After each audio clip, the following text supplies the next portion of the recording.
شیطان آج بھی یہی کھیل کھیلتا ہے۔ آدم اور حوا کا دھیان اس درخت پر ایسے مرکوز ہوا کہ رب کی عطا کی ہوئی جنت کے سارے باغ انہیں بھول گئے۔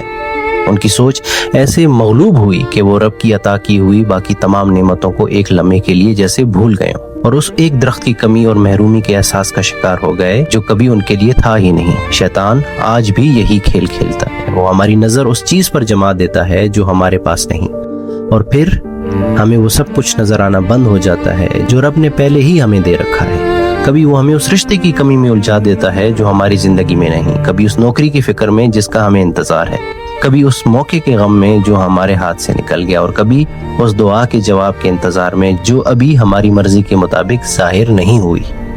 اور پھر ہم اپنی زندگی میں موجود ان بے شمار نعمتوں کو بھول جاتے ہیں جن کے لیے کبھی ہم نے دل سے دعائیں مانگی تھیں۔ ہم اس ایک چیز کو دیکھتے رہتے ہیں جو نہیں ملی، اور ان 100 چیزوں کو نظر انداز کر دیتے ہیں جو رب نے پہلے ہی عطا کر رکھی ہیں۔ یاد رکھیں، شیطان کو ہمیشہ یہ ثابت کرنے کی ضرورت نہیں کہ آپ کے پاس کچھ نہیں۔ کبھی کبھی وہ صرف اتنا کرتا ہے کہ آپ کو اس ایک چیز پر اتنا فوکس کروا دیتا ہے جو آپ کے پاس نہیں کہ آپ کو وہ سب کچھ دکھائی دینا بند ہو جاتا ہے جو آپ کے پاس موجود ہے۔ اسی لیے شکر گزاری صرف ایک خوبصورت عادت نہیں بلکہ یہ اپنے دل اور اپنی نظر کی حفاظت کے لیے بھی ہے۔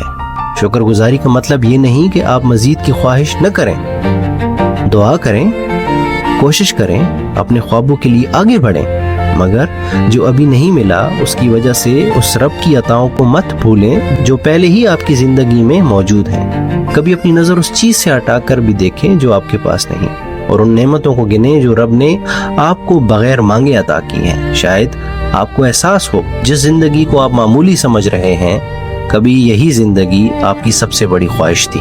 نظر کمی پر ہوگی تو محرومی محسوس ہوگی، نظر رب کی عطا پر ہوگی تو دل شکر سے بھر جائے گا۔ رسول پاک صلی اللہ علیہ وآلہ وسلم نے فرمایا، اگر تم رب کی عطا پر ایسے یقین رکھو کہ جیسے کیے جانے کا حق ہے تو وہ تم کو وہاں سے عطا کرے گا جہاں سے تم کو گمان بھی نہیں۔ جیسے پرندے صبح خالی پیٹ نکلتے ہیں اور شام کو بھر پیٹ واپس آتے ہیں۔ جامع ترمذی۔ میرا نام ہے کمال، اپنی دعا میں یاد رکھیے۔ السلام علیکم۔